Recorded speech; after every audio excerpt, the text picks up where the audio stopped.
vous écoute. Très bien. Je m'appelle Emma, je suis interne en 3e semestre d'anesthésie et réanimation et je vais vous présenter mon stage junior qui s'intitule Allergique à la grossesse pour lequel j'ai été encadrée par le docteur Thierry. Donc, nous avons une mise en situation, il est 4h30 en maternité, vous êtes en train de poser une péridurale, une de vos nombreuses de la nuit. La sage-femme des urgences vous appelle pour une crise, mais ça va, sur le plan respiratoire, pas d'urgence. Essayez de préciser si c'est vraiment pas d'urgence, elle vous dit oui, tout va bien, vous avez le temps de terminer. Donc vous terminez votre péridurale et en sortant, vous croisez celle-ci qui vous dit c'est un œdème de Coinck, mais son stylo il est contre-indiqué pendant la grossesse. Donc vous vous rendez très très vite aux urgences. Aux urgences, vous rencontrez Madame Soufflé, une femme de 38 ans, j'ai la 5e geste de 4e part. Son examen clinique, elle a une tension normale, une fréquence cardiaque à 88 battements par minute, une saturation à 97% en air ambiant. Elle est assise sur le brancard. À l'interrogatoire, elle nous dit qu'à chaque grossesse, elle fait une crise, qu'elle est suivie pour ça. Elle a une carte, elle a un protocole, mais là, elle n'a rien sur elle. Elle n'a pas d'allergie connue et elle décrit une orthopnée vraiment sévère. À l'examen clinique, vous ne remarquez rien de particulier, sauf quand vous lui faites ouvrir la bouche. Vous voyez ça. Il n'y a plus de relief du fond de gorge, tout est œdémacié. La luette avait complètement disparu sur le moment. Vous appelez votre chef et réfléchissez à vos hypothèses. Pour vous, qu'est-ce que ce serait? Item A, un œdème de Coinck. Item B, la mononucléose. Item C, une angine. Item D, un chat dans la gorge. Item E, un angioedème bradykinique. C'est le E. C'était bien le E. C'est donc un angioedème bradykinique pour lequel Madame Soufflé est suivie. Elle a un traitement donc en cas de crise, mais qui ressemble à un silo d'adrénaline, mais qui est contre-indiqué pendant sa grossesse. Sa 2e grossesse, elle a été prise en charge en réanimation, intubée pour laquelle elle a fait des complications rénales, elle a été en ventilation invasive 2 semaines. Et ses 2 grossesses suivantes, elle a été surveillée en unité de soins continus, sans intubation. Donc, c'est l'occasion de rappeler les différents types d'angioëdème. Il y a 2 sous-types majeurs. Le premier, c'est celui qu'on connaît le plus, le mastocyte médié, qui inclut l'anaphylaxie, et ce, induit par les médicaments. Et le deuxième, dont on va parler aujourd'hui, qui est celui médié par la bradykinin, qui regroupe donc les angioëdèmes bradykiniques. Le premier, le plus connu, qu'on apprend, qui est induit par les IEC, ou les ARA2, même si c'est un peu controversé. Ceux qui concernent Madame Soufflé, qui sont héréditaires, dont il y a 3 types, avec une incidence en France de 1 sur 50 000, 1500 cas à peu près. Il peut aussi être acquis, avec un déficit acquis en CA inhibiteur, soit par consommation par complexe humain, soit par acquisition d'un auto-anticorps. Il y a 2 syndromes à part, l'idiopathie chronique, le bilan est normal et on ne sait pas trop ce qu'ils ont, mais ils font une crise par an, pas plus. Et le syndrome de Glich, qui ressemble un peu à l'idiopathie chronique, mais avec une hyperéosinophilie et des IgM augmentés, avec pareil, pas plus d'une crise par an.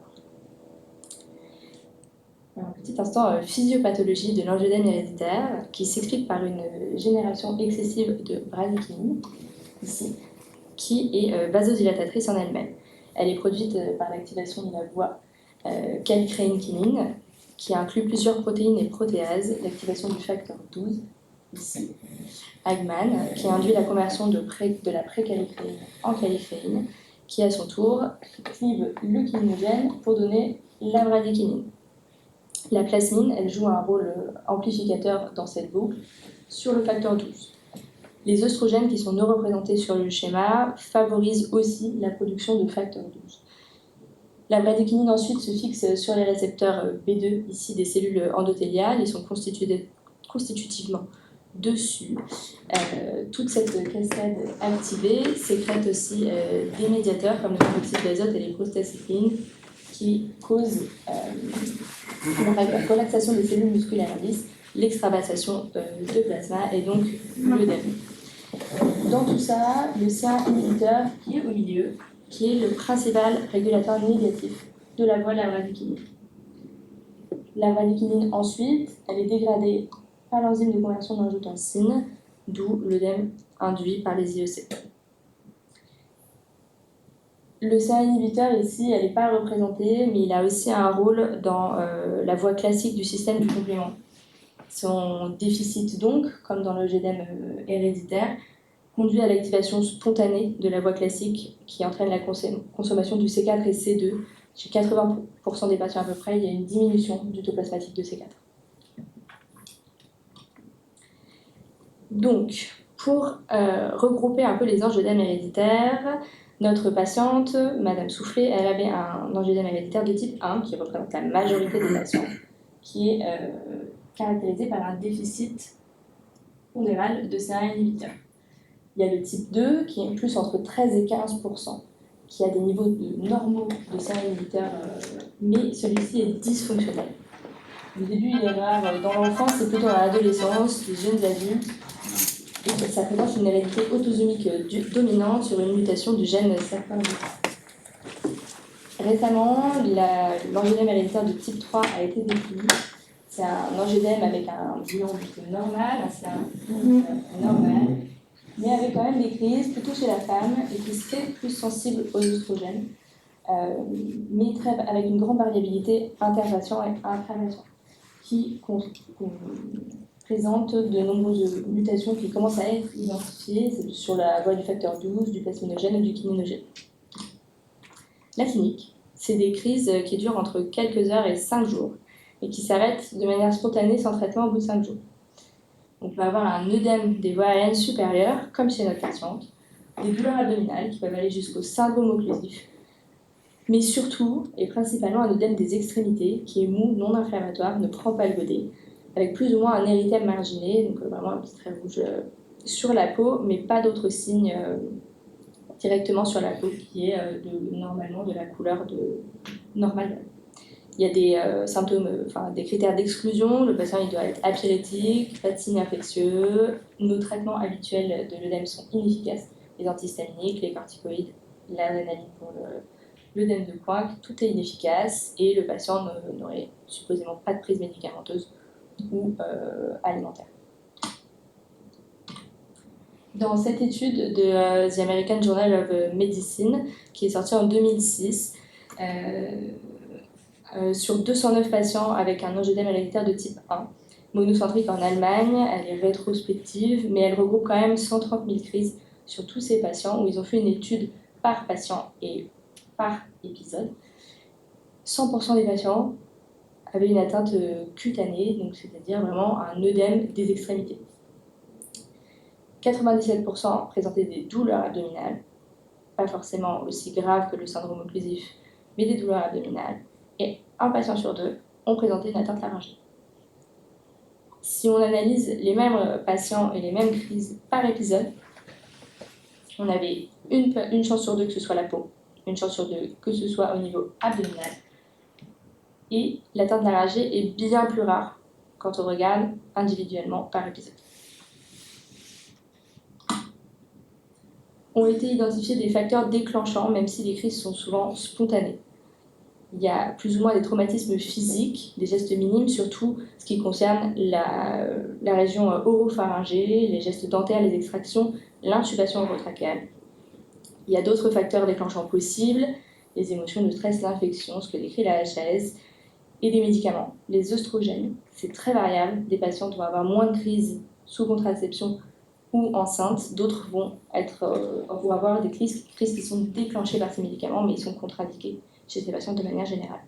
Les IEC, donc comme on l'a vu, les thrombolytiques, surtout s'ils sont associés aux IEC, les inhibiteurs bêta-1, les lutines, et les associations, sacubitril, valsartan et satracécadotril plus IEC. Ça ne nous concerne pas trop dans notre spécialité, mais c'est l'arbre diagnostique de la HAS qui doit être réalisé hors crise. C'était surtout pour préciser qu'il n'y a pas de bilan à faire en cas de crise. Il n'y a pas de prélèvement spécifique à faire chez le patient en aigu, contrairement à l'anaphylaxie où il y a un kit et on doit prélever. Et aussi pour évoquer chez un patient là qui a un déficit en CA inhibiteur comme un type 1, mais chez un patient plus âgé, sans histoire familiale, je rappelle que c'est une hérédité autosomique dominante, on peut évoquer un angioedème acquis. Et maintenant, on va parler des traitements. Il y a des guidelines qui sont sortis dans le World Allergy Organization Journal en 2021 qui regroupent le traitement de la crise, la prophylaxie à court et long terme. Le traitement de la crise, il est initié dans les 6 heures. Ce qui est décrit, l'objectif, c'est limiter les complications respiratoires et digestives. On rappelle que l'adrénaline, les antihistaminiques et les glucocorticoïdes sont inefficaces. La prophylaxie à court terme, c'est pour encadrer des situations à risque, chirurgie majeure, chirurgie interne, intubation, simplement, et les endoscopies digestives, fibroscopie bronchique. Ça, c'est une étude de 2011 d'un journal de chirurgie orale qui regroupe 170 patients à peu près avec un déficit en CA inhibiteur, donc de type 1, sur 700 sessions d'extraction dentaire.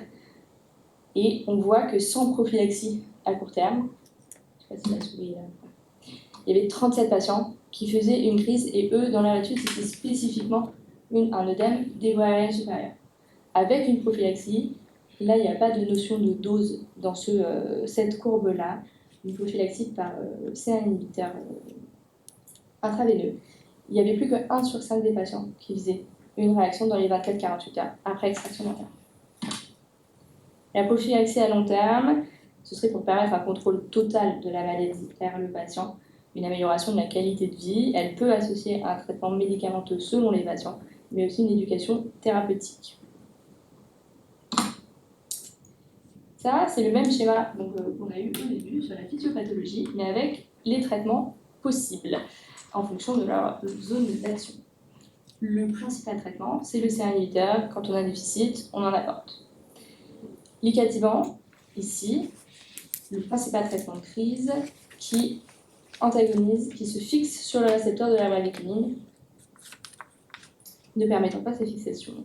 L'acitranexamide, dont on va reparler plus spécifiquement, le lanadelumab et le berotralstat, qui sont 2 traitements de prophylaxie à long terme chez les patients qui font énormément de crises. Là, je vous ai refait un petit tableau regroupant tous ces traitements. Les 2 principaux dont on va parler, c'est le CA inhibiteur dérivé du plasma qui se donne en intraveineux. Il faut savoir qu'il y a des formes qui s'administrent sous-cutanées, mais nous, on n'a pas la même en France, et qui s'utilisent en aigu, en prophylaxie long terme et en prophylaxie court terme. L'icatibant, c'est le principal traitement de la crise aiguë sévère qui s'administre en sous-cutané en une dose unique de 30 mg. C'est ce qui est utilisé, c'est ce que les patients ont chez eux, mais il est contre-indiqué chez la femme enceinte. Le CA inhibiteur dérivé du plasma, ça c'est les non commerciaux, il y a Berinert et Sirens. Ils ont une demi-vie supérieure à 30 heures ou supérieure à 50 heures pour le Sirens. Là, je vous ai remis les posologies. En aigu, il faut se rappeler que c'est 20 unités kilo. Tout flacon entamé doit être administré en totalité. Et c'est un nivellant sur 15 minutes. En prophylaxie à long terme, c'est 1008, 2 fois par semaine. Et pour la prophylaxie court terme, c'est dans les 6 heures précédant le geste. C'est la même dose que l'aigu. Pour l'icatibant, comme je vous ai dit, c'est 30 mg en sous-cutané à administrer tout de suite. Le plus intéressant des formes de prophylaxie à long terme, c'est le berotralstat qui est administré par voie orale. Donc là, c'est bien plus facile pour les patients plutôt que de faire toutes les 2 semaines, toutes les 4 semaines, une piqûre pour prévenir les crises. Le traitement de la crise sévère, c'est l'arbre de la HAS. Le plus général, comme je vous ai dit, c'est l'icatibant en sous-cutané dès les premiers signes. Mais cet arbre-là, il marche bien, sauf chez la femme enceinte, qui nous concerne et qui est Madame Soufflé. Son stick d'adrénaline était contre-indiqué. Il faut savoir que ces traitements c'est possible sans délai de les réadministrer une 2e fois. Si pas de résolution des symptômes, ils disent, selon les études, entre 20 et 30 minutes. Là, je vous ai remis toutes les contre-indications des traitements. Pour le CA inhibiteur, donc l'hypersensibilité et l'allergie, c'est tout. La femme enceinte est autorisée à l'avoir, les enfants sont autorisés à l'avoir. Le seul événement qui a été événement secondaire qui a été identifié, c'est les thromboses. Donc les patients, alors après c'est un contexte particulier, mais les patients avec une sensibilité, une thrombophilie, sont à surveiller après administration de ce traitement. L'icatibant, donc contre-indiqué chez la femme enceinte ou en cas d'allergie, et chez l'enfant de moins de 2 ans. La prophylaxie à long terme, qui est contre-indiquée de manière générale chez la femme enceinte ou à l'aidant. Là, on n'a pas pour l'instant parlé de l'acide tranexamique, mais on va en parler juste après. Avec les traitements de seconde ligne, on a l'acide tranexamique qui est encore aujourd'hui très donné en cas de crise, mais qui est un peu controversé. J'ai une étude juste après pour le décrire. Il y a les androgènes. Beaucoup de patients sont sous androgènes en traitement en prophylaxie à court terme et long terme, mais rarement. Ces patients, ce traitement est contre-indiqué chez les femmes enceintes. Il y a des virilisations chez les patients avec un terrain à risque carcinogène. Mais quand les patients sont déjà traités ou ont déjà ça dans leur protocole, les posologies, je les ai remises ici, mais c'est plus recommandé en première ligne. Ce qui est possible aussi d'être administré, c'est le plasma frais congelé, avec un équivalent à une unité de CA inhibiteur dérivé du plasma dans 1 ml. Pour l'acide tranexamique, la physiopathologie de son administration, c'est qu'il inhibe l'activation de la plasmine, donc il limite, comme dans le schéma qu'on a vu, la boucle d'activation du facteur 12 et la consommation de CA inhibiteur par la plasmine. Il est à prendre à 1 à 3 grammes par 24 heures en 2 ou 3 prises. Mais dans cette étude de 2011 publiée dans Allergy, sur 103 patients de type 1 et 2, ça n'a pas été prouvé que l'acide tranexamique permettait de réduire la durée des crises. Alors, c'est des patients avec une atteinte laryngée rare, 6% sur 1500 épisodes, et quand même 944 patients qui ont été non traités. Mais avec les traitements, dans les guidelines et même la HAS décrit qu'avec les traitements disponibles actuellement, il n'est pas intéressant d'administrer de l'acide tranexamique et de retarder, ce qui pourrait retarder en fait l'administration de ces inhibiteurs. Et donc revenons à Madame Soufflet, qui est notre femme enceinte. Et chez la femme enceinte, c'est plus ou moins aggravant. Donc comme je vous ai dit, les œstrogènes sont inclus dans cette boucle d'activation du facteur 12, mais ça dépend des patientes. Il y a des patientes, quand elles vont être enceintes, elles vont faire une crise à chaque fois. Il y a d'autres patientes, pas du tout, elles vont même faire moins de crises. Il y a toutes les contre-indications médicamenteuses qu'on a vues. Il y a une anatomie des voies aériennes supérieures qui est modifiée. Comme vous savez, l'intubation est 4 à 8 fois plus difficile chez la femme enceinte, donc avec un œdème laryngé encore plus difficile. Et l'accouchement, qui peut être une situation à risque. Il y a des femmes qui, par exemple, sur un accouchement avec instrument, vont faire un œdème localisé de la voie basse, ensuite par traumatisme. Donc chez la femme enceinte, dans les recommandations de 2021, il est indiqué de réévaluer le bénéfice d'une prophylaxie à long terme chez les patientes qui font des crises à chaque grossesse ou qui font très souvent des crises, très souvent des œdèmes. Il n'y a quand même pas de prophylaxie systématique à donner, sauf en cas de césarienne. Donc le CA inhibiteur, 28 kg dans les 6 heures précédant la césarienne, ou pendant, si c'est une césarienne en urgence, ou susceptibilité donc de la patiente.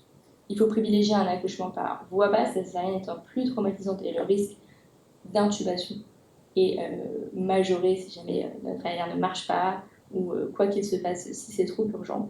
Donc une péridurale en amont, une patiente qui est connue, du CA inhibiteur sur place. Et il est recommandé aussi d'avoir une surveillance prolongée de ces patientes pendant 48 à 72 heures, la crise pouvant être décalée par rapport au traumatisme.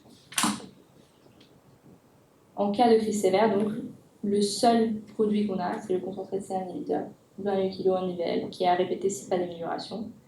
Et discuter si dans notre hôpital ou dans notre secteur, on n'a pas de périnerte accessible, que la pharmacie ne peut pas la délivrer dans les 20 minutes, dans les 30 minutes, l'acide tranexamique ou le plasma précongelé. Et c'est la seule indication.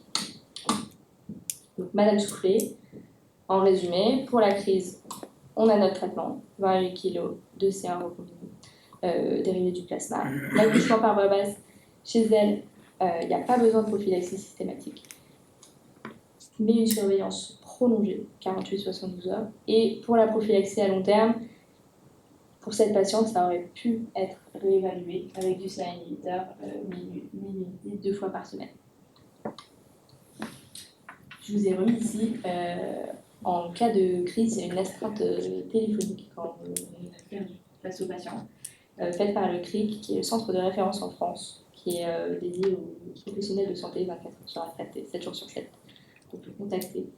Et là, les laboratoires de référence, si jamais on a des prélèvements à faire, il y a les conditions de prélèvement sur leur site internet. Tout ça Les prélèvements de C1 inhibiteurs sont un peu compliqués à faire ici, le C4 on le fait, mais surtout les tests fonctionnels. Merci de votre attention.